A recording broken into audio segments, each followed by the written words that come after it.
Obrigado, doutora Cristina. Muito interessante essa reflexão, né, sobre a ressignificação da função jurisdicional do Supremo. É um tema realmente desafiante. E, assim, a questão da primazia do mérito realmente, eu acho que é um dos temas mais sensíveis do Código, né? O Código é uma ilha, assim, um mar de saneabilidade. Além desses artigos, tem vários outros, a gente pode pensar do agravo, as peças, deserção. Então, assim, e aí quando eu penso fazendo uma crítica pontual a uma decisão da STJ, aquela decisão do feriado local, de comprovação do feriado local, ali com todas as vênias, me parece que ela é quase que uma ilha escura no mar de saneabilidade. Então, assim, eu acho que isso é uma questão que deve ser revista porque vai contra o espírito de primazia do mérito do Código. Bom, passar a palavra agora para a doutora Isabel Cecília. A doutora Isabel Cecília, ela é mestre em Direito pela Universidade Federal do Ceará e advogada da União na Procuradoria Regional da União da 5ª Região. Boa tarde a todos e a todas. Queria dizer inicialmente que é um prazer muito grande para mim estar no meio de vocês, estar entre vocês dialogando sobre o processo civil, dialogando sobre o processo constitucional e queria, já foi feito, mas mais uma vez parabenizar a iniciativa.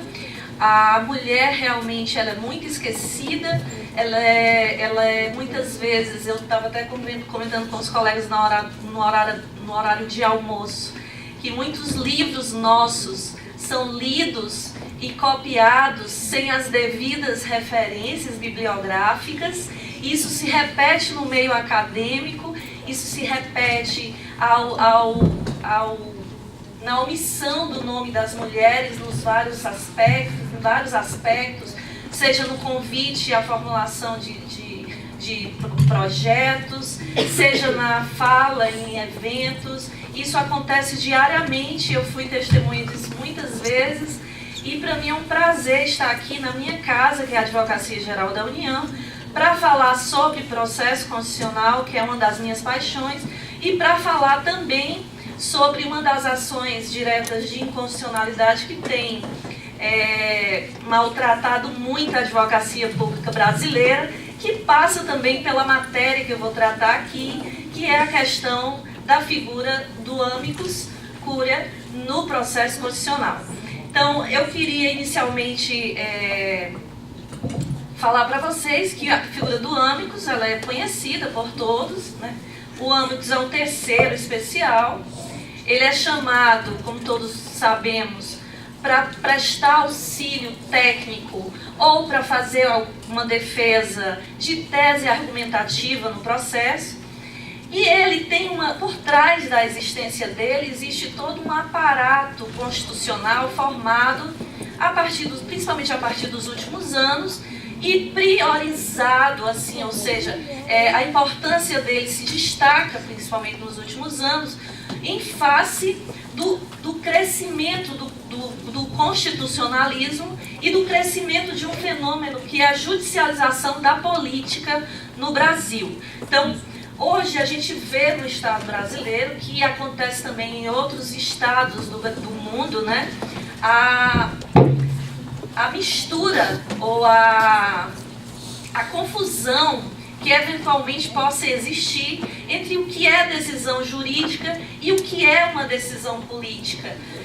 E eu posso assegurar para vocês que o crescimento das democracias mundiais evidencia, de fato, a inexistência de uma dicotomia tão rígida, como, aliás, isso foi falado nas falas da manhã, né? Não existe separação plena, rigorosa de poderes. Existem prioridades de atuação, a verdade é essa. Os poderes estão a todo momento, né, praticando atos públicos que permeiam ações administrativas, permeiam ações políticas, permeiam ações jurídicas, né?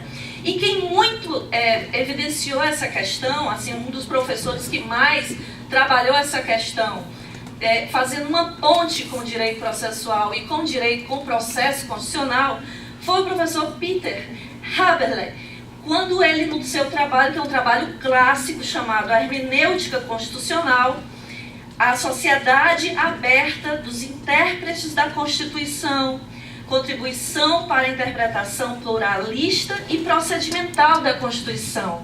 Ele diz: o juiz, na sua função jurídica, na sua função constitucional de dizer o direito, ele nunca interpreta a norma constitucional de forma isolada, né? Ele recebe, na verdade, a norma constitucional e as interpretações que se formam a partir de todo um fenômeno que acontece dentro da sociedade. Então, diversas forças atuam.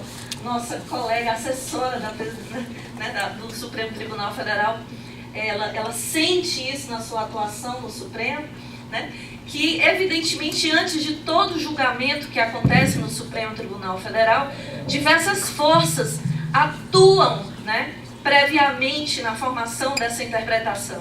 Então, a interpretação constitucional, e o professor Peter diz isso com muita clareza, o juiz constitucional, ele não interpreta sozinho a norma constitucional, ele interpreta em conjunto com os agentes públicos, e nisso nós podemos colocar a figura do juiz constitucional, lato sensu, mas isso também acontece a partir de uma série de intervenções, e dentre as quais a opinião pública, a opinião de professores, a opinião de experts, a opinião de associações, a opinião de forças democráticas pluralistas que vão atuar, de coletivos, de agremiações, e tudo isso, todas essas forças se juntam, forças econômicas também, para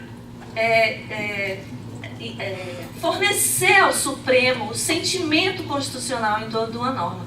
Então, o juiz constitucional nunca julga sozinho. Ele julga a partir de um conjunto plural, muito plural, de forças que fazem de forma real a interpretação da norma constitucional. De modo que a figura do amicus, ele faz uma ponte, tá certo? Entre essas forças democráticas e o processo constitucional. Na verdade, a importância da figura do amicus reside justamente nisso. O amicus, ele abre ao juiz constitucional a possibilidade dele de ter acesso às forças democráticas.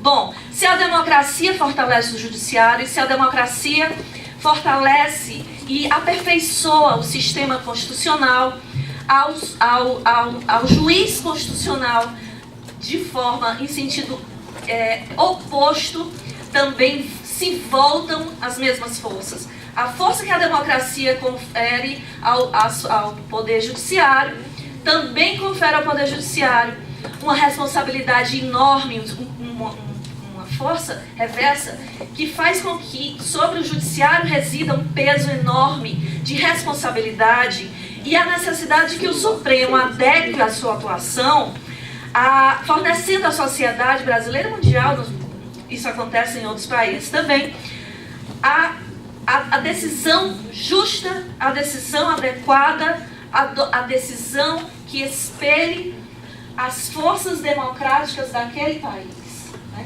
Então, a responsabilidade é enorme, a responsabilidade do juiz constitucional é enorme. De modo que o amicus atua justamente nesse momento, dando ao juiz constitucional os elementos de que ele precisa para que ele, então, possa julgar, possa fornecer à sociedade a norma mais adequada, a norma mais justa e a norma mais legítima para a solução daquele problema diante daquele caso concreto, daquele caso, na verdade, constitucional, caso concreto, ou situação, ou processo abstrato, que siga para o Supremo em todas as questões que envolvem o controle de constitucionalidade.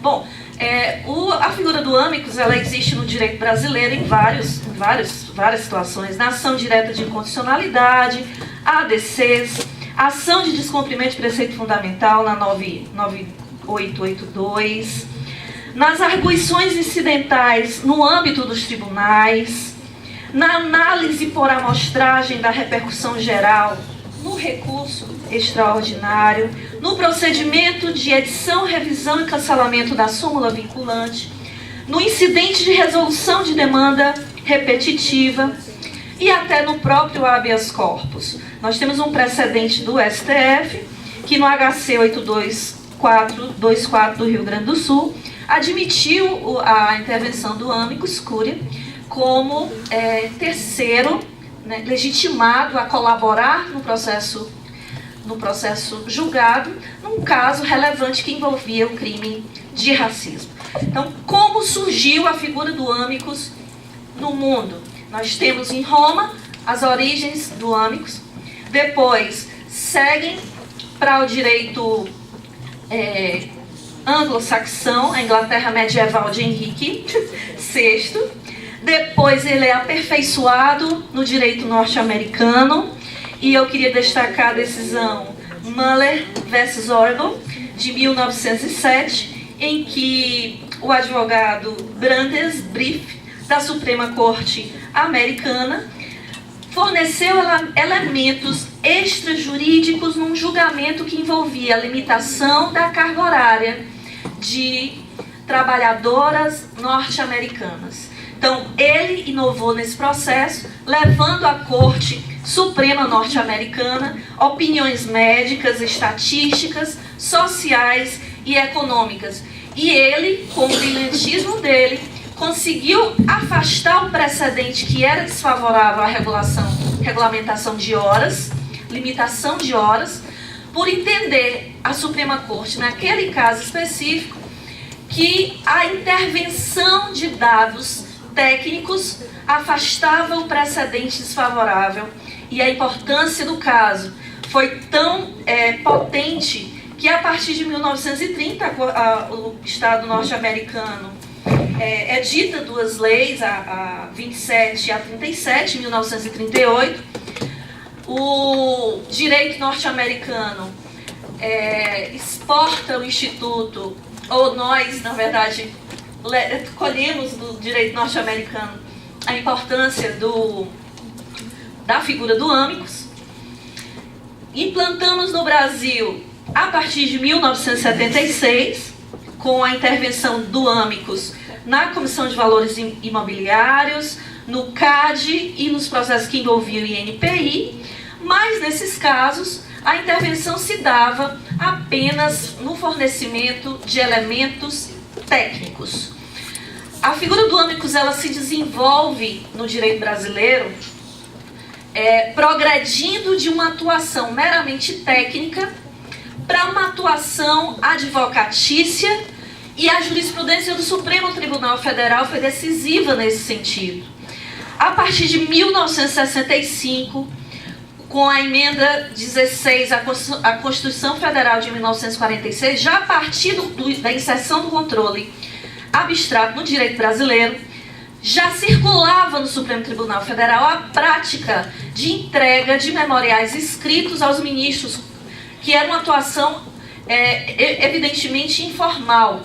E é a partir desse trabalho feito que surge a intervenção do Amicus no direito brasileiro, com um julgamento em 1992 feito pelo ministro Celso de Mello, em que ele, pela primeira vez no direito brasileiro, admite a inserção de memoriais escritos nos autos de ações de controle de constitucionalidade, na verdade duas, a 691 e a 748, e a partir desse momento, em 1992, nós temos a intervenção do Amicus no direito brasileiro através do fornecimento de elementos escritos nos autos e mais, na defesa de uma tese argumentativa de constitucionalidade.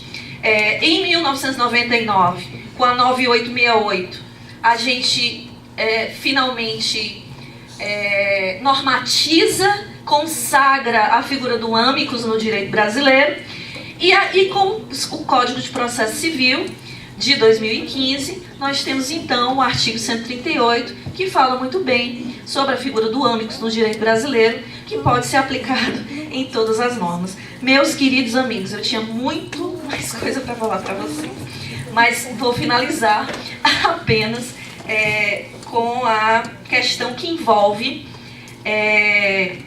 uma ação muito importante que hoje corre no Supremo Tribunal Federal, que envolve a ADI 6053 do Distrito Federal, que envolve os honorários da advocacia pública.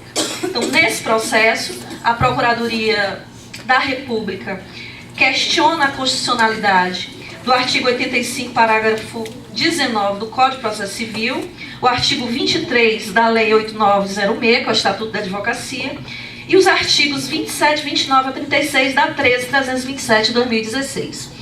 Qual a importância desse processo para a advocacia pública e o que é que eu gostaria de finalizar sobre a questão do amicus no direito brasileiro, fazendo a ponte com esse importantíssimo caso para a advocacia pública.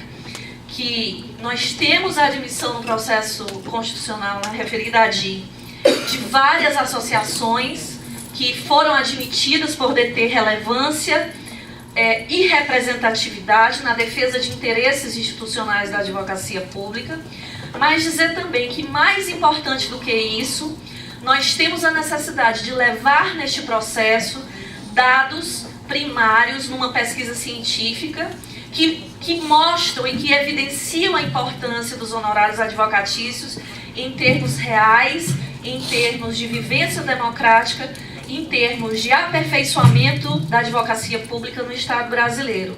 Então, eu queria recordar aos colegas e principalmente a quem tiver gestão ou interferência nesse controle, que mais do que levar uma tese constitucional, que lembremos do julgamento histórico de 1917 do advogado Brief, e que mais do que teses de constitucionalidade, levemos dados empíricos, porque a maior importância da figura do amicus no processo constitucional brasileiro reside justamente no fornecimento de elementos extrajurídicos ao juiz constitucional, permitindo que o processo seja mais democrático possível e mais aberto possível à pluralidade de todas as forças democráticas que existem no país. Meus queridos, muito obrigada e fico à disposição de vocês.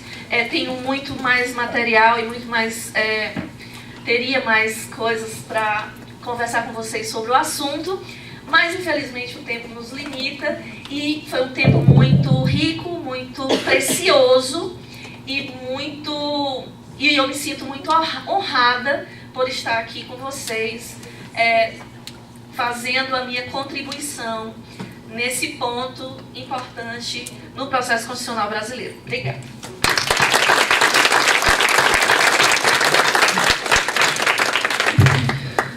Isabel, excelente apresentação, as contribuições incríveis.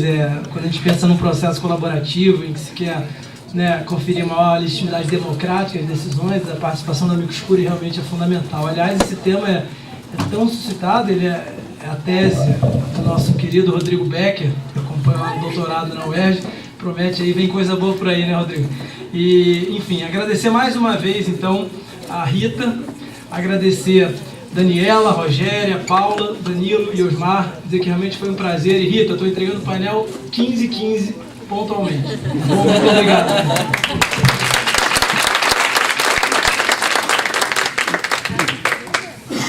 Senhoras e senhores, agradecemos aos expositores desse painel.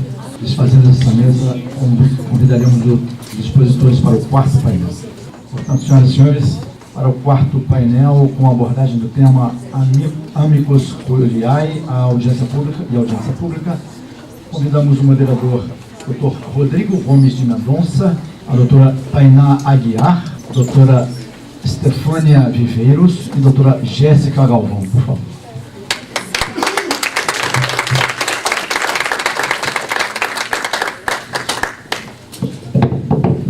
Muito boa tarde a todos e a todas. Vamos dar início então ao quarto painel do 6º Congresso de Direito Processual do projeto Mulheres no Processo, que nessa oportunidade presta uma justíssima homenagem à ministra Fátima Nancy Andrighi, a quem tenho a honra e o prazer de assessorar no Superior Tribunal de Justiça. Inicialmente eu agradeço o convite que me foi formulado para moderar esse painel, e eu faço na pessoa da minha querida amiga, colega de tantas jornadas na Pontifícia Universidade Católica de São Paulo, professora Rita Nolasco. Parabenizo o Instituto Brasileiro de Direito Processual, IBDP, e a Escola da AGU pela brilhante organização deste congresso e sobretudo, pelo apoio incondicional ao projeto Mulheres no Processo, que é, sem dúvida, uma iniciativa extremamente louvável, oportuna, necessária e justa. A temática do nosso painel é amicus curiae e audiência pública, e como eu já antecipei às palestrantes, a minha meta aqui é não ser notado, tá? Eu quero atrapalhá-las o mínimo possível, inclusive em virtude do limitado tempo que elas terão. Então, por isso, de acordo com a ordem que nós estabelecemos aqui, eu passo desde logo a palavra para a nossa primeira expositora, que é a professora Tainá Aguiar Junquilho, que é mestre em Direito pela Universidade Federal do Espírito Santo, é doutoranda em Direito pela Universidade de Brasília, é professora substituta da Universidade de Brasília, advogada e é pesquisadora do projeto de inteligência artificial Victor no Supremo Tribunal Federal. A palavra está com você. Boa tarde a todos. Eu queria primeiramente agradecer muito nas pessoas da professora Rita, da professora Paula, da professora Daniela. É um prazer enorme estar aqui e é um orgulho imenso, né? Eu já participei do 4º congresso, eu participo desse projeto lindo, maravilhoso, de qual eu sou fã, de carteirinha. E um congresso que homenageia a ministra Nancy Andrighi, para mim, é um frio na espinha falar de frente para essa pessoa tão maravilhosa, que foi a primeira pessoa, vejam, a primeira pessoa que eu conheci quando eu cheguei em Brasília, pisei em Brasília, saindo do avião, primeiro dia, sou de Vitória, Espírito Santo, chegando em Brasília para começar minha nova vida, a primeira pessoa que eu conheci, e fui lá falar, já dar os parabéns pela carreira brilhante, foi a ministra Nancy Andrighi. Então, para mim, é motivo de uma honra tremenda participar do 6º Congresso, com esse tema que eu vou ficar falando aqui um pouco virado, porque eu trouxe uns slides pra gente, né, com esse tema de processo e constituições. E nesse painel de amicus curiae e audiências públicas, que para mim é um tema muito caro, sempre foi nas minhas pesquisas, tá? Bom, em primeiro lugar, qual é o papel das cortes constitucionais? O papel das cortes constitucionais, todo mundo coloca, é um papel de atuação contra-majoritária. Só que o papel de atuação contra-majoritária ou de proteção das minorias, a gente não entende proteção das minorias num aspecto, digamos, quantitativo de minoria, mas num aspecto de grupos que minoritários porque não possuem influência significante, digamos, no âmbito político, que é o legislativo ou o executivo. Então, o papel das cortes constitucionais é de atuação contra-majoritária ou de proteção de minorias, mas de minorias não entendidas num aspecto, digamos, quantitativos, mas desses grupos que não têm influência significativa, digamos, no âmbito político, certo? E aí as figuras do amicus curiae e das audiências públicas são instrumentos de democracia deliberativa. O que é a democracia deliberativa? Em poucas palavras, é quando as decisões tomadas nessa democracia, elas se dão a partir de discussões nas quais os potencialmente afetados por essas decisões vão poder discutir. Então, os instrumentos do amicus curiae e das audiências públicas são importantíssimos nessa atuação das cortes constitucionais. E são também um espaço dialógico no processo, um espaço que proporciona a discussão. Então, eu vou muito no que a professora Isabel já falou, né? Proporcionam aí um espaço dialógico dentro do processo, um espaço de debate, um instrumento de debate público dentro do processo, tá? Essas figuras. E, claro, como a professora também Isabel já falou, proporcionam o que Peter Haber chama de sociedade aberta dos intérpretes da Constituição. Ora, se toda jurisdição no Estado Democrático de Direito é jurisdição constitucional, ou seja, toda jurisdição deve ser feita lendo-se à luz da Constituição toda a legislação, então a sociedade, ela também, em última instância, é intérprete da Constituição e deve ser dada a ela voz para que interprete a Constituição. E aí, além dessa importância desses instrumentos, eles também são extremamente importantes dentro de um Estado democrático de direito como o nosso, que consolida e paulatinamente vem consolidando, de fato, os precedentes judiciais. Por que é tão importante, numa sociedade que quer se prestar a consolidar precedentes judiciais, a existência de instrumentos como amicus curiae e audiências públicas no controle de constitucionalidade ou nas cortes constitucionais? Ora, porque há a premissa aí de que, qualitativamente, essas decisões que formam precedentes, primeiro, elas têm o potencial de afetar futuramente inúmeras pessoas. Então, qualitativamente, se elas dão espaço para amicus curiae ou para audiências públicas, elas vão ter argumentos aí mais complexos e vão ter uma capacidade cognitiva aí desse juízo que vai decidir a causa muito maior, certo? Então ficam decisões muito mais legítimas, formam precedentes mais legítimos, certo?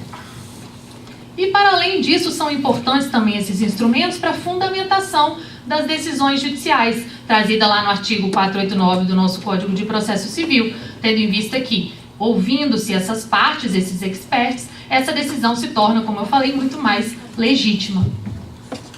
Tanto são importantes esses instrumentos que o Código de Processo Civil ele possibilita a oposição pelo amicus curiae de embargos de declaração nas decisões em qual eles estão ali participando, nas quais eles estão participando das causas.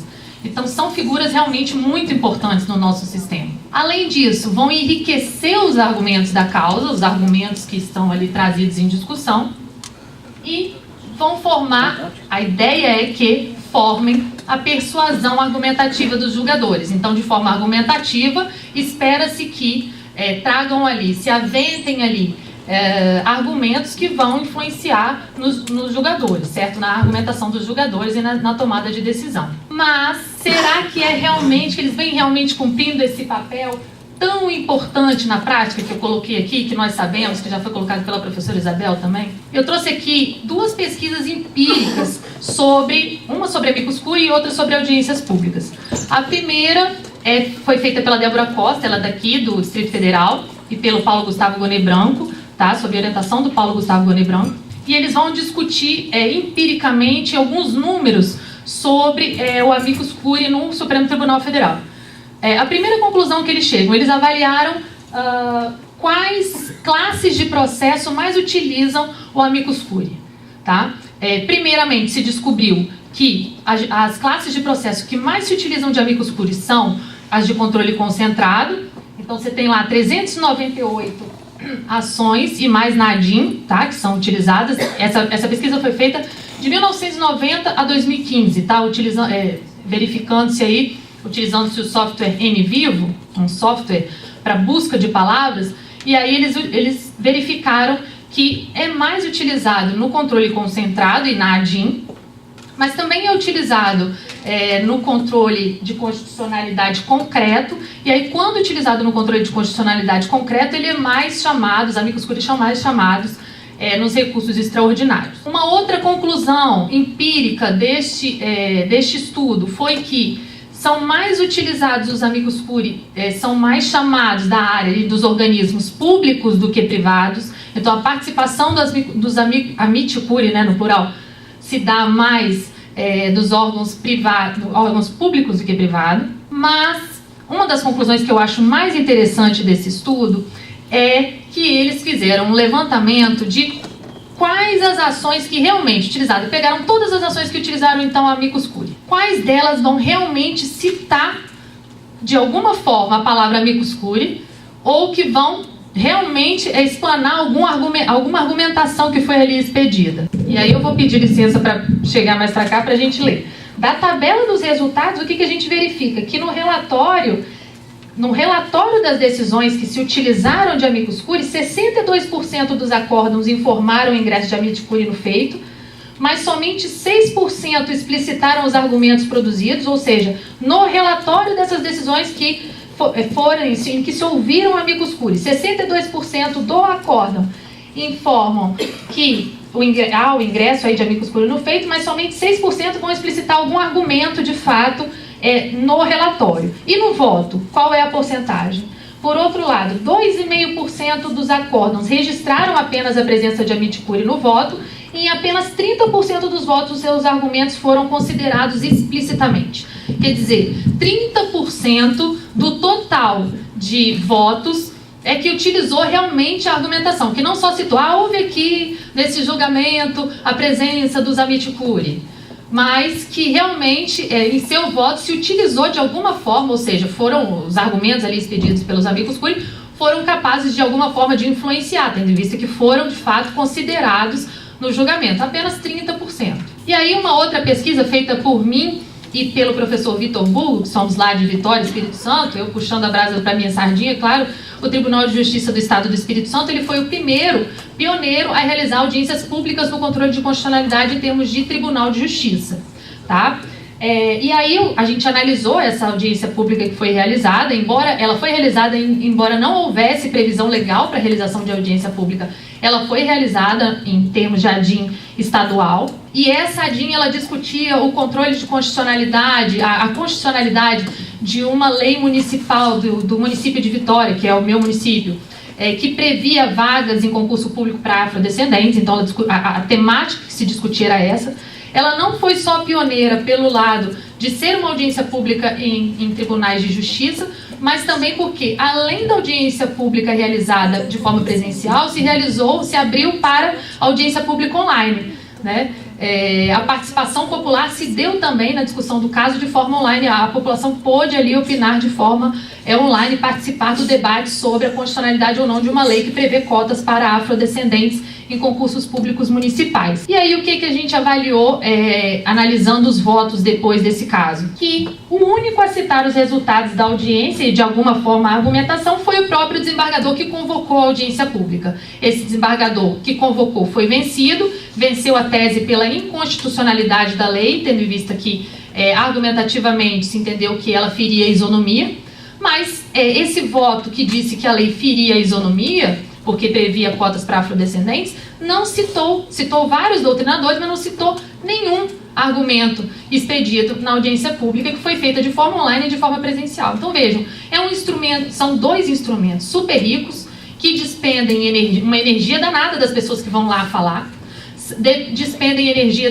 dos órgãos públicos, despendem gastos, despendem tempo, tanto dos julgadores que ficam lá ouvindo, quanto da população, mas é que a gente vê por pesquisas empíricas que não vem sendo influenciado de fato nas decisões, né? Porque não vem sendo utilizados, os argumentos expedidos não vêm sendo utilizados. E aí eu finalizo a minha colocação com uma pergunta.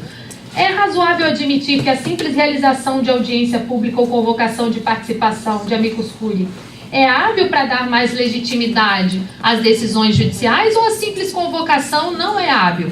Deveria-se, além da convocação, citar para que elas fossem legítimas de fato, hábeis a dar essa legitimidade às quais elas se propõem, para que elas realmente fossem citadas. É necessário que elas influenciem de fato de alguma forma, e não apenas simplesmente sejam convocadas. Eu deixo essa questão aí para o nosso debate posterior. E agradeço mais uma vez a participação.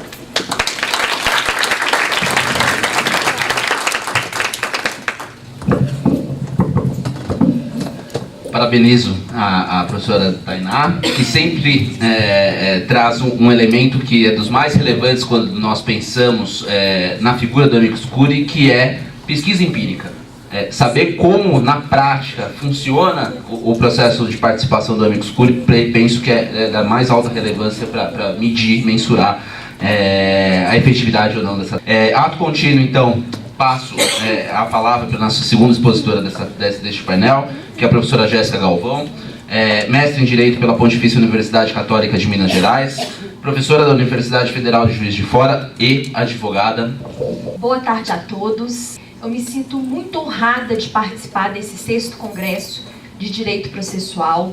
Eu quero agradecer à professora doutora Rita Nolasco pelo convite.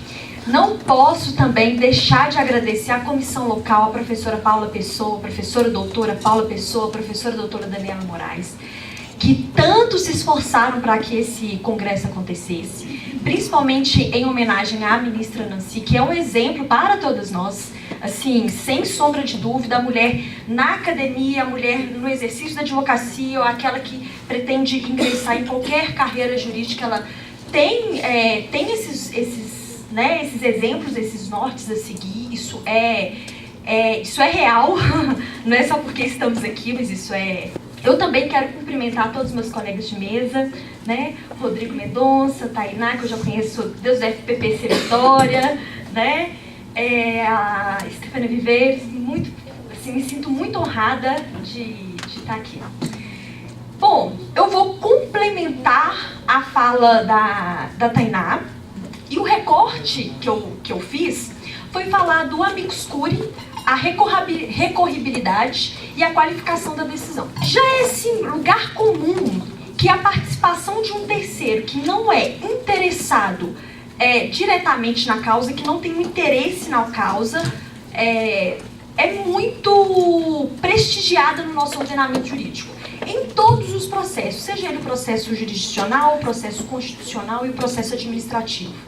No processo constitucional, a gente tem uma disposição expressa na Constituição, artigo 52, parágrafo 2º, inciso 2º, da participação direta da sociedade civil no próprio processo legislativo. No processo administrativo, a gente tem essa possibilidade também, na hipótese de licitação, de grandes licitações para de grande monta, a participação do terceiro por meio da audiência pública, então, para validar democraticamente aquele processo licitatório. E no âmbito jurisdicional, no controle concentrado de constitucionalidade, no processo objetivo, isso é até comum, bastante corriqueiro, e o nosso sistema sempre prestigiou, a longa data, pela vinculação de um terceiro não interessado na causa como mecanismo de qualificação daquele debate. Bom, em relação ao amicus curiae, que também já foi falado aqui, mas assim, ressaltando, desde 1976, a gente tem a sua possibilidade, a sua permissibilidade de participação nos processos da Comissão de Valores Imobiliários, como uma forma também de qualificar o debate. Então, para fins de premissa, para chegar aonde que eu quero, a gente já tem que o nosso sistema, ele preza pela qualificação do debate, pela ampliação do contraditório e pela legitimação da decisão por meio de um terceiro não interessado, que tem um interesse institucional. Bom, e aí a gente tem um Código de Processo Civil, que ao disciplinar a figura do amicus curiae, literalmente no artigo 138, principalmente para os processos subjetivos, né, aqueles que estão fora do controle concentrado de constitucionalidade, a gente tem uma elevação, por assim dizer, uma maior evidência dessa necessidade de se qualificar o debate, principalmente por causa de todas as normas fundamentais, essa nova racionalidade que o Código tenta imprimir, desde lá do artigo 1º até o artigo 927, 926, e que trata também dos recursos repetitivos, enfim. Por essa necessidade de análise sistemática do Código, a gente pode falar que o quê? Que o Código elevou essa participação desse terceiro por meio da ampliação do debate. Todavia, a gente tem alguns entraves, e eu fiz um recorte somente em relação à recorribilidade, dessa qualificação da decisão por meio da participação de um terceiro. E esse entrave, ele consiste basicamente ou essencialmente no entendimento doutrinário e hoje majoritário no âmbito do Supremo Tribunal Federal de que a decisão que denega a participação do amicus curiae, ela não é passível de recurso. Então, no meu entender, esse entendimento do Supremo Tribunal Federal, e aqui eu já, para fins de depois consulta, informativo 920, o relator para o acórdão foi o ministro Fux, ele está sedimentando, na verdade, esse entendimento do Supremo Tribunal Federal, da irrecorribilidade da decisão que não admite o amicus curiae, ela vem sendo construída desde 2011, porque até 2011 o Supremo entendia majoritariamente que a decisão que denegava a participação do amicus curiae, ela era cabível de interposição de recurso. Com a entrada do ministro Fux, começou a existir um movimento de modificação desse entendimento, e com o código, o que era para elidir esse entendimento, o código e os processualistas estão reforçando este entendimento entendimento do Supremo Tribunal Federal. E esse entendimento está sendo aplicado em todos os processos, tanto o objetivo quanto o subjetivo. E do ponto de vista da doutrina, nós temos vários professores. Marcelo Miranda, professor Humberto, professor Bamber, professor Eduardo Talamini, todos advogando a impossibilidade de recorribilidade.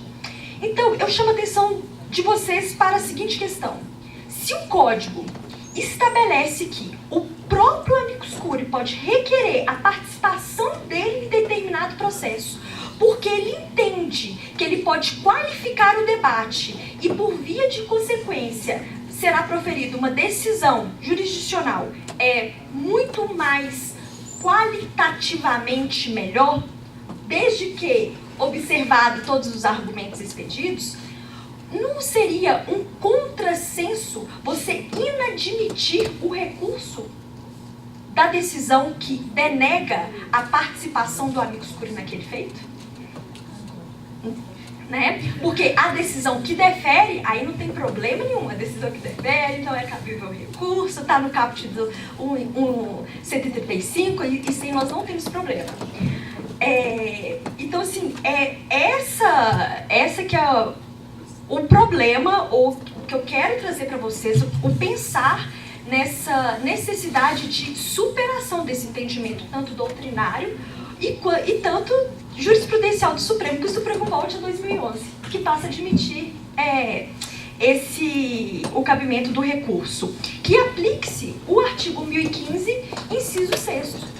Inciso 9º do Código, que é a possibilidade de agravo de instrumento na hipótese de denegação de relator de primeiro grau de jurisdição, e no âmbito do Supremo, STJ, enfim, de outros tribunais, o recurso de agravo interno, agravo regimental, né? No meu entender, essa superação desse entrave, dessa irrecorribilidade, é salutar para essa busca de realmente qualificar a decisão. E aí nós temos um problema especificadamente de tribunais, e a participação do terceiro, que a professora Tainá também já evidenciou isso, e evidenciou empiricamente isso, é que você tenta prestigiar ao máximo a colegialidade, o debate, a qualificação, e você não considera isso na fundamentação da decisão. Então, a permissibilidade do recurso da decisão denegatória é um vetor possível de qualificação da decisão, de legitimação democrática daquele processo decisório no âmbito da tutela jurisdicional. Outra coisa também que eu quero ressaltar, que no meu entender, a interpretação literal do caput do artigo 138, que é o que a doutrina processual está fazendo assim, em grande monta, ela é inadequada. A irrecorribilidade. Essa irrecorribilidade, ela tem que ser ligada tão somente à decisão que defere a participação do amicus curiae, não na decisão que denega a participação do amicus curiae. Eu já vou encerrar. Acho que eu já passei meu recado. Eu a rigor, sou bem sucinta. De demonstrar e chamar a todos a pensar nessa problemática, que eu acho que ela é de muita relevância para a efetiva qualificação do debate, principalmente na hipótese em que o próprio amicus curiae solicita sua admissão no processo. Tem que ser dado a ele a oportunidade de demonstrar que ele preencheu todos os requisitos objetivos e subjetivos da sua participação. No meu entender, o julgador ele não tem essa larga discricionariedade e sem nenhum mecanismo fiscalizatório da decisão de forma plena, total. E acaba que o Supremo tem adotado isso e empobrecendo, assim, a própria participação do amicus curiae no âmbito do controle concentrado de constitucionalidade. E a gente reproduzindo isso nos processos individuais. Bom, essa é a minha fala. Queria deixar isso para vocês. Vamos refletir. E eu sou da opinião que é possível a recorribilidade. Obrigada.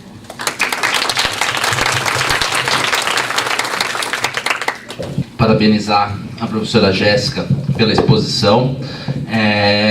E enquanto você fazia a sua exposição, eu refleti aqui como o legislador do Código de 2015 perdeu a oportunidade de ser claro, né? Porque se ele coloca no artigo 1015 que cabe agravo da decisão que inadmite ou que admite intervenção de terceiro, mas aí, no 138, caput, parágrafo 3º, ele estabelece um regramento mais específico, mais particular para o amicus curiae, ele gera a possibilidade de que interpretações como essa que você trouxe do Supremo Tribunal Federal e de parcela bastante significativa da doutrina, elas realmente floresçam. Se o legislador tivesse sido claro, preciso, cabe um recurso, nenhuma dessas discussões se colocaria. Na verdade, eu acho até que o tiro saiu um pouco pela culatra, porque o CPC veio com o fim de prestigiar o amicus curiae, ok, prestigiou os processos consultivos, isso é indiscutível. Mas, por outro lado, ele reforçou todo o entendimento da posição do âmbito do Supremo Tribunal Federal de não cabimento do recurso. Bom, eu acho que a disposição do Código, ela foi falha. Por quê? Porque por mais que ele quis elevar a participação do terceiro, e não só do amicus curiae, você vê a disciplina da audiência pública para o IRDR, para o julgamento das causas repetitivas, ele tentou elevar, mas ele, ao reproduzir o artigo 7º da Lei de Ação Direta de Inconstitucionalidade, o que ele fez? Ele reforçou o entendimento já minoritário no âmbito do Supremo Tribunal Federal, que hoje já é majoritário, de não cabimento de recurso da decisão que denega a participação do amicus curiae. E eu acho muito emblemático, principalmente na hipótese que o amicus curiae vai até a corte e fala assim, olha, eu tenho a contribuir.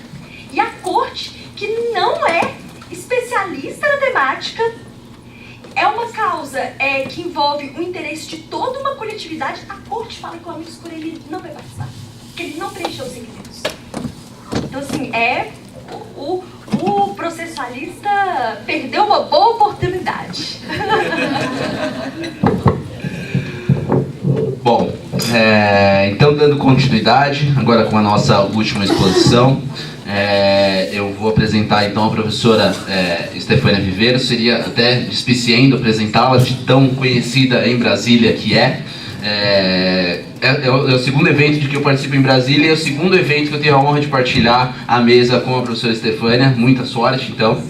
A professora Estefânia é mestre em Direito pela Universidade Presbiteriana Mackenzie, é doutora em Direito pela Pontifícia Universidade Católica de São Paulo, é advogada, é ex-presidente da Ordem dos Advogados do Brasil Seccional do Distrito Federal, a mais jovem e a primeira mulher, foi presidente da Comissão Nacional de Processo Civil da OAB Federal, nas gestões 2013 a 2015 e 2016 a 2018. Professora Estefânia, tem a palavra. Boa tarde a todos vocês aqui presentes. Gostaria inicialmente de fazer os meus agradecimentos à professora Rita Nolasco, que é exatamente a criadora, vamos assim dizer, do projeto Mulheres no Processo Civil, e parabenizá-la por essas realizações anuais de encontros de processo civil. Gostaria também de agradecer ao próprio Instituto Brasileiro de Processo Civil, da qual também é uma honra fazer parte, e faço também aqui uma atenção, uma homenagem especial para a ministra Nancy Andrighi. Uma homenagem não só como professora de processo civil, que sempre foi um exemplo, mas também como magistrada. Seja no Tribunal de Justiça do Distrito Federal, que nós podemos acompanhar de perto, seja também como exemplo do Superior Tribunal de Justiça. Eu sempre digo, Rodrigo, que a justiça e a paz caminham juntas. E nas decisões da ministra, na verdade, sobretudo por tudo que foi destacado hoje na abertura deste congresso, nas decisões da ministra Nancy, nós conseguimos enxergar não só a justiça, mas também como a paz, que são imprescindíveis para que possamos vivermos melhor na sociedade. Então, ministra Nancy, as homenagens de todos aqui presentes, que devem ser reiteradas, mas serve do nosso carinho, nossa admiração e de um exemplo.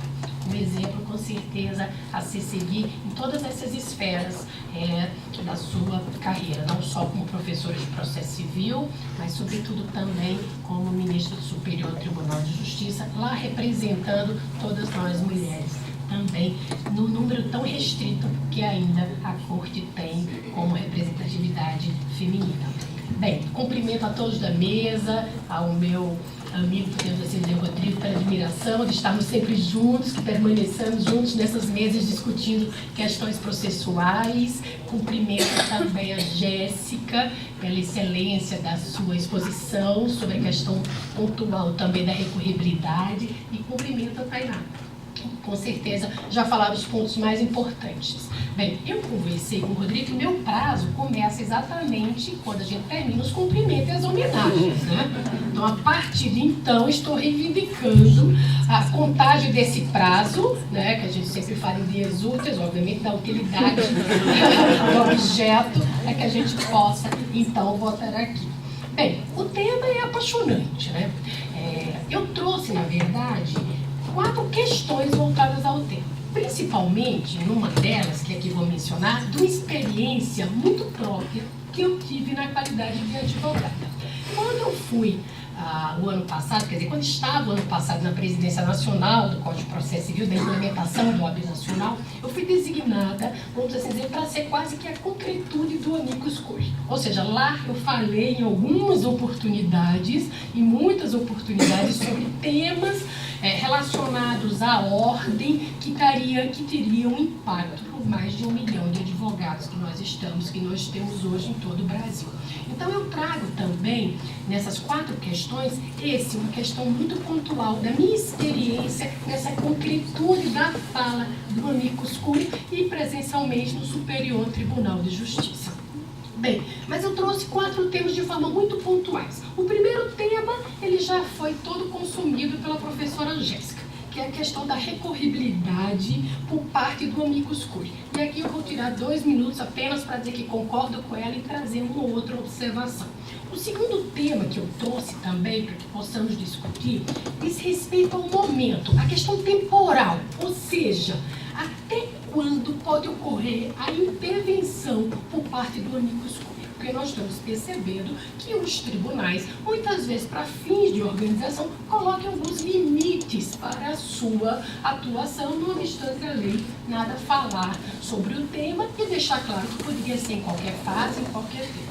A minha terceiro questionamento que aqui eu trouxe é: pode o amicus curiae ter interesse na causa? Ou seja, acho que esse tema é muito interessante, porque nós aprendemos que o amicus curiae não pode ter, na verdade, nenhum interesse na causa. Eu acho que isso é platônico. Eu acho que, na verdade, que isso não existe, né? E a gente percebe nas próprias audiências. Não existe, não há que se indeferir o amicus curiae, porque ele realmente... Não existe um amicus curiae desinteressado. Eu sei que isso, na verdade, está contra grande parte da doutrina, do conceito do amicus curiae, mas é uma realidade. Eu chego a dar um exemplo das próprias audiências públicas. Nas audiências públicas, que a gente pode chamar a atenção, uma no STJ, que foi a primeira, se minha memória não falhar, que foi com o ministro São Severino, da questão do scoring, que era a questão das notas, que ele fez, foram 2 dias de audiências públicas. E lá ele colocou pela manhã, que era favorável à tese, e primeiro eram 5 a favor da tese, 5 contra a tese. À tarde, 5 favoráveis, 5 contra. Isso demorou o dia inteiro e 2 dias. Ou seja, o amicus curiae ele é tão interessado que é a divisão da própria matéria. O Becker está dizendo, não, Stefânia, não concordo. Alguns têm. Eu vejo que alguns têm que ter um interesse. Vou ser bem sincero, às vezes que eu subi a tribuna no STJ em nome da Ordem dos Advogados do Brasil, eu tenho certeza, quando lá eu falei que os requisitos são objetivos do 85, que deveria aplicar os 10% e 20%, obviamente que trouxemos todas as explicações necessárias, mas tinha a vontade da vitória da ordem para que realmente obedecesse aquela parte. Então, assim, eu acho um pouco platônico. Lógico que é um tema controvertido, quer dizer, não é algo fácil. Estou trazendo aqui um tema para uma discussão de que eu acho que muitos amicus curiae revelam essa quebra de imparcialidade. Eu acho que a imparcialidade tem que estar com o Ministério Público. Aí sim, tem que estar com o Ministério Público, com essa imparcialidade, a magistratura sim, mas eu acho que o amicus ele tem sempre um direcionamento. Lógico que nós temos amicus curiae que são extremamente técnicos, que na verdade, às vezes, muitas vezes usa um médico que quer explicar o fenômeno que ele está explicando aquela parte. Bem, esse seria, que eu já me adiantei em razão de que todos já tomaram um susto na minha afirmação inicial, seria o meu terceiro tema. E o quarto tema, que também é uma experiência no Superior Tribunal de Justiça, a pergunta que se faz é, será que poderia restringir a participação do amicus curiae no recurso especial? Sem ser um recurso especial repetitivo? Ou seja, será que um recurso especial analisado na sessão, que ele é analisado muitas vezes pela sua importância, também não deveria abrir um pouco mais as portas para o amicus curiae? Até porque hoje os precedentes, vamos chamar precedentes de tal, têm a sua força. Então essa participação se torna importante. Eu trouxe um caso concreto, que a OAB veio exatamente, quer dizer, materializando esse amicus curiae, quer dizer, a OAB pediu voluntariamente a participação em um processo, num recurso especial, que seria a primeira decisão no Código de Processo Civil que atingiria toda a advocacia, e nós tivemos um indeferimento. Né? Então, na verdade, eu acho que ele está um pouco na contramão. Então, eu trouxe esses 4 pontos para que a gente possa, nesse tempo mínimo, trazer de forma muito objetiva respostas, obviamente, que a gente não tem certo e errado. Aqui eu tenho 2, 3 pontos de reflexões, talvez até com conclusões um pouco contrárias a como é que está o caminhar desse amicus curiae. Bem, primeiro ponto, a recorribilidade. Com relação à recorribilidade, a nossa amiga e professora Jéssica já falou realmente todo sobre o assunto. Mas eu gostaria de registrar 2 pontos. Primeiro, professora Jéssica, concordo sim, faltou agravo interno. Eu enxergo a impressibilidade da recorribilidade do amicus curiae por meio de agravo interno. Até porque a decisão do indeferimento, grande parte, ela é monocrática, ela é do relator. Eu acho que o órgão maior ele precisa ter conhecimento que aquele amicus curiae quer participar do colegiado. Então, percebam, eu acho que essa situação se agrava mais, Jéssica, quando nós estamos diante de competência originária. Tive um caso do Tribunal de Justiça de Tocantins, um Madim especificamente, que a juíza indeferiu a participação do amicus curiae.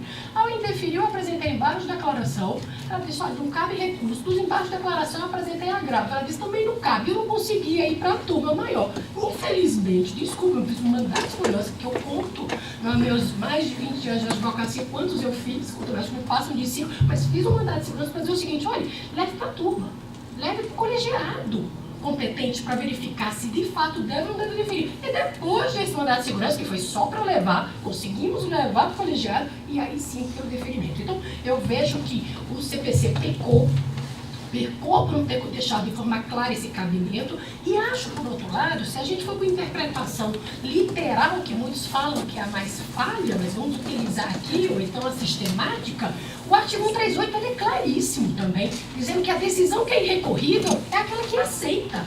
O caso do 138, ele só fala do que aceita, ele não fala do que indefere. E que o que indefere, eu vou para a regra geral do agravo interno. Decisão monocrática deferitória cabe agravo interno, mesmo eu como amicus curiae. Então, eu concluo também dessa parte. Ou seja, o CPC, ele na verdade trouxe severas limitações de recorribilidade, né, do próprio amicus curiae. E isso se agrava a depender do grau de jurisdição. Porque em primeiro grau eu posso ter pelo menos um agravo do 1015. Já no Tribunal de Justiça eu tenho que lutar por um agravo interno. No STJ eu vou ter que lutar por um agravo interno. Mas o STJ, aqui e acolá, pelo que eu tenho acompanhado esse caso concreto que eu trouxe, tem admitido o agravo interno. Pelo menos nesse do OAB que foi indeferido, foi admitido o agravo interno, nesse caso concreto, para a sua admissão. Então, seriam essas pequenas considerações, né, porque a professora já esgotou realmente o ponto. O segundo aspecto, o momento, né? Ou seja, quando se pode falar numa intervenção por parte do amicus curiae? A lei nada disso. Se a lei nada disse, a interpretação clara da doutrina é no sentido de que pode ser a qualquer tempo, em qualquer processo. Lá se fala em restrição. O Código trouxe isso, o Código abriu, acho que é um lado positivo, que precisávamos de regulamentar algumas questões de amicus curiae que estavam apenas em regimentos internos em decorrência de processos constitucionais. Então, o momento, na verdade, seria a qualquer momento, em qualquer processo. Os tribunais estão limitando, obviamente, obviamente, quando o processo já está pautado. Por quê?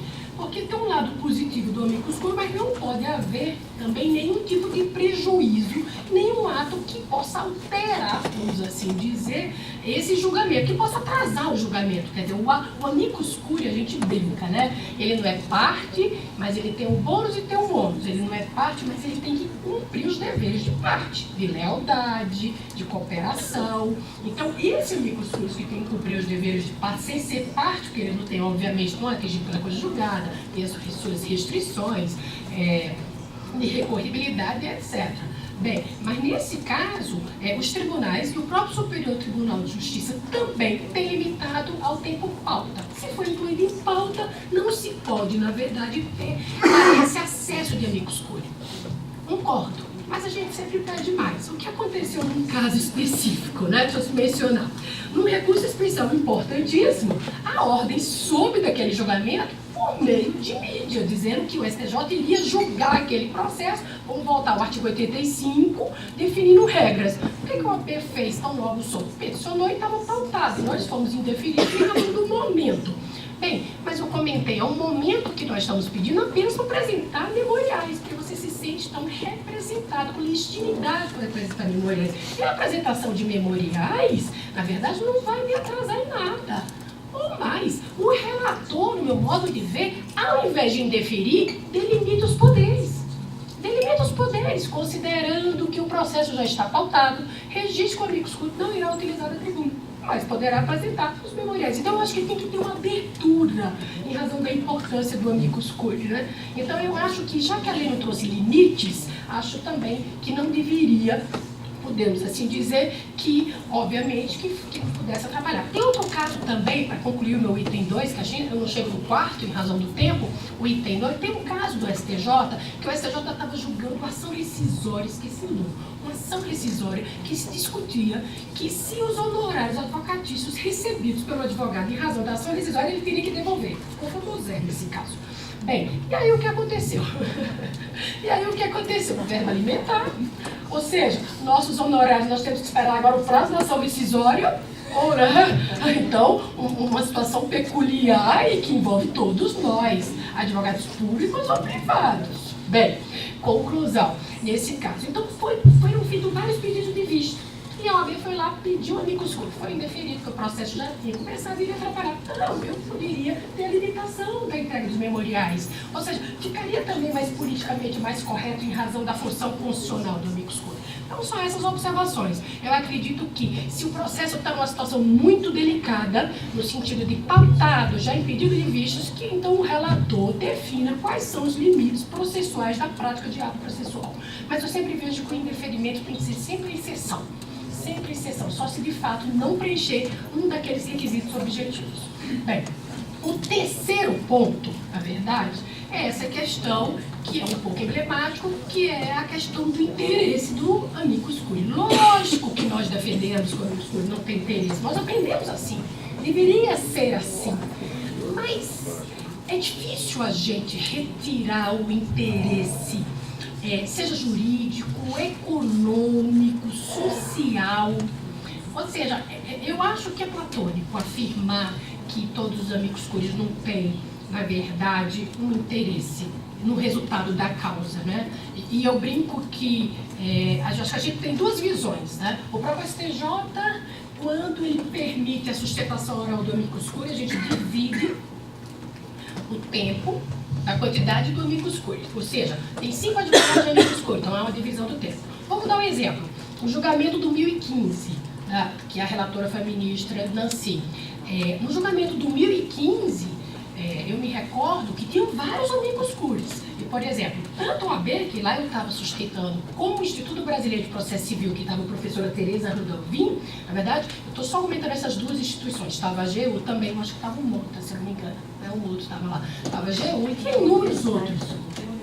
Tinha universidade, exatamente. Quer dizer, uma quantidade, obviamente, pela importância do tema de repercussão nacional, muito grande. Mas o que restou curioso, né, ali naquela parte? Tanto o Instituto Brasileiro de Processo Civil como a Ordem dos Advogados do Brasil, as duas instituições não teceram, na verdade, nenhum comentário se o artigo 1015 teria que ser interpretado de forma restritiva ou ampliativa. Por quê? Porque a ordem, com mais de 1 milhão de advogados, estava dividida. Nós temos advogados que achavam que sim e advogados que não. Então a ordem não foi lá sustentar o que seria correto no outro. E o Instituto Brasileiro de Processo Civil, formado pelos processualistas, estava dividido. E o processualista escreveu que sim, o processualista falou também que não. Ou seja, e aí comentando, eu e a professora Tereza Rodovil, nós subimos a tribuna com uma preocupação, que eu não precisava ter lado. Ou seja, a decisão deverá ser cumprida em razão desse impasse. O que é que nós sustentamos? Cada um com um olhar diferente, mas sustentamos. Sustentamos uma preocupação de segurança jurídica.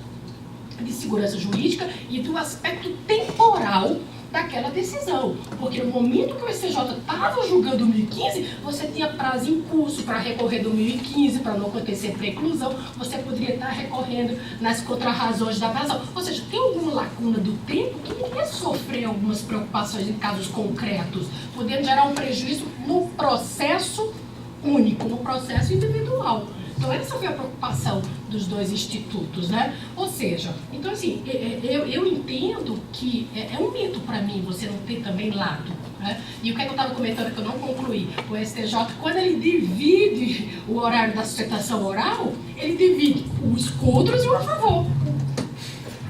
Ou seja, eu tenho lado, né, vamos assim dizer, de qual eu estou assumindo um lado ao assumir essa parte. Lógico que eu tenho um volume de colaboração, de interpretação, mas é muito difícil você tirar esse lado. Né? Eu acho que, sem dúvida, acho que foi a primeira vez que a ordem, o Instituto Brasileiro de Processo Civil, subiu na tribuna sem lado, preocupado com a segurança jurídica. Então, é uma exceção, talvez, nesse aspecto. Então, eu trouxe, fazendo uma análise muito crítica aqui, reservada. Nós sabemos que parte da doutrina entende que é sempre imparcial. Nós sabemos que nós temos vários indeferimentos de amicus curiae, que ele teria um interesse direto. Eu não estou defendendo aqui um amicus curiae que poderia ser parte. Jamais, e não foi. Também eu estou exatamente defendendo a participação que depende muito, infelizmente, do caso concreto. Eu preciso do caso concreto, infelizmente, para responder se eu tenho algum interesse econômico, jurídico, social. Né? Então, assim, é realmente para reflexão, né? Já que estamos aí, eu estou navegando aqui nesse horário um pouco contra a grande parte da doutrina, mas acho que nós temos que ter maturidade para dizer que é um pouco platônico, você não tem interesse quando você sobe lá na tribuna para defender o que diz o amicus curiae. Né? Então, acho que esse seria a minha esse terceiro questionamento realmente que trouxe aqui. E o último, para finalizar e cumprir o prazo, diz respeito ao seguinte. Bem, o último. É possível, na verdade, a gente ter amicus curiae em recurso especial? Quer dizer, e quando eu falo recurso especial, não estou falando aqui no repetitivo, quer dizer, só recurso especial, né? Vamos assim dizer. Bem, muitas vezes, uma demanda individual, ela tem uma importância muito grande para a sociedade. Lógico que eu também não estou querendo abrir aqui amicus curiae para todos os processos individuais, não é isso. Mas nós temos situações cuja análise do processo individual tem uma repercussão muito grande, né? E essa preocupação, ela reforça para mim em razão da força dos precedentes. Por quê? Porque como o Código de Processo Civil já nos dá uma força, seja de um recurso especial julgado na sessão, o recurso especial julgado na sessão, como aconteceu também aquele da ordem do percentual dos honorários, a gente estava na turma e foi para a sessão. Eu estava naquele caso também acompanhando, quer dizer, pela importância foi para a sessão julgar o recurso especial. Então, aquele recurso especial que não é repetitivo, ele merece uma atenção especial.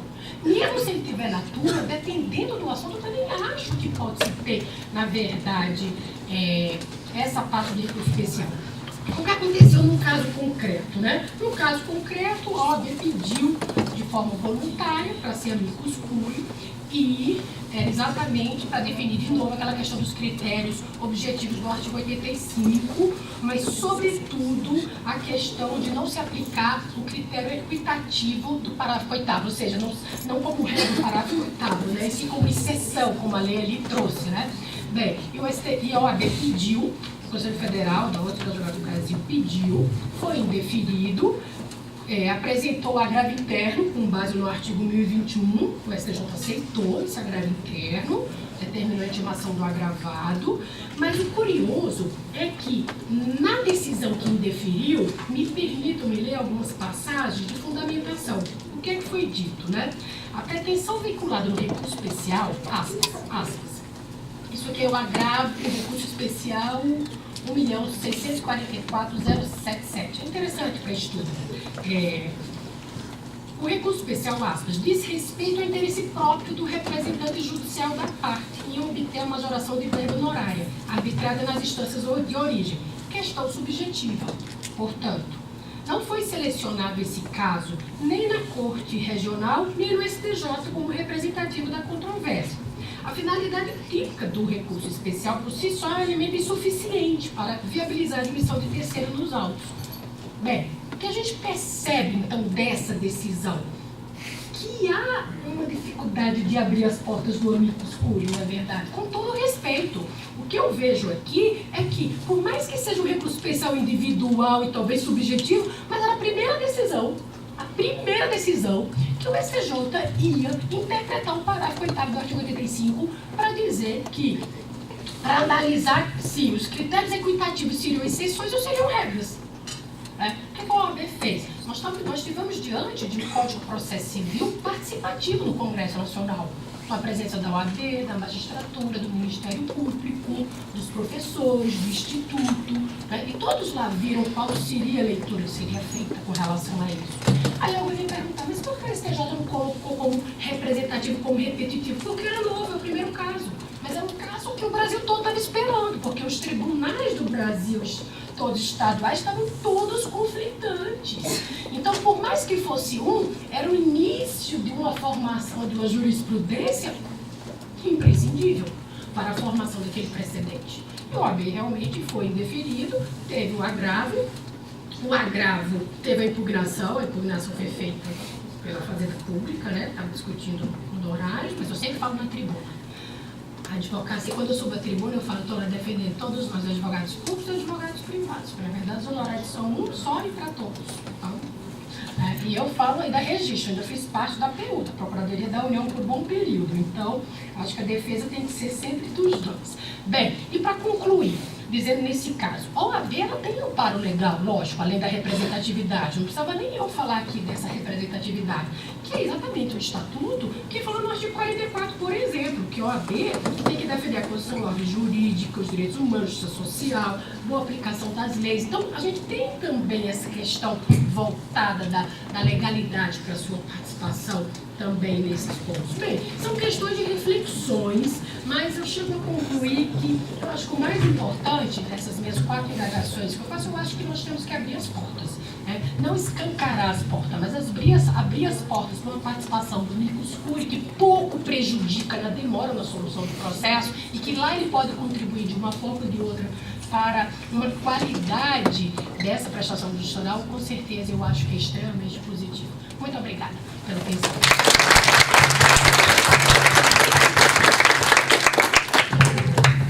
Parabenizo a professora Estefânia, como sempre, uma brilhante exposição e com provocações muito interessantes que nos fazem realmente refletir sobre o acerto ou o desacerto de algumas posições. Bom, nós então encerramos este 4º painel. Para mim foi um grande prazer e uma honra moderar e coordenar esses trabalhos. Parabenizo novamente Tainá, Estefânia e Jéssica pelas exposições. Professora Rita, estou entregando o painel com 10 minutos de antecedência, tá? Muito obrigado.